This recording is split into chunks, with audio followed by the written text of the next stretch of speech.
So citizens, we have to come in action. We have to speak one to the other and feel what as citizens we can do.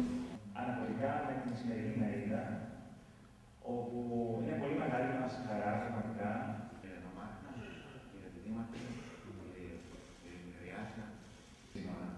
Όπως και η Λία δεν έχει σύνορα. Ούτε η ειρήνη μπορεί να εφαρμόζεται σε ορισμένους τόπους και σε διπλανούς. Σε όλους.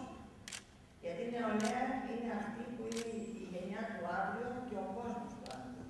Και έχουμε πολύ. Οι δασκάλους τους αποτελούν άξιους πρεσβευτές των ιδανικών της παγκόσμιας ειρήνης, της αλληλεγγύης και της συνεργασίας.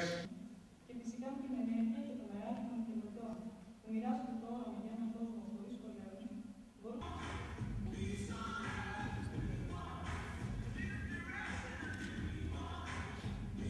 Descubrimos que hay una realidad de muros, grandes muros que se están construyendo entre los pueblos.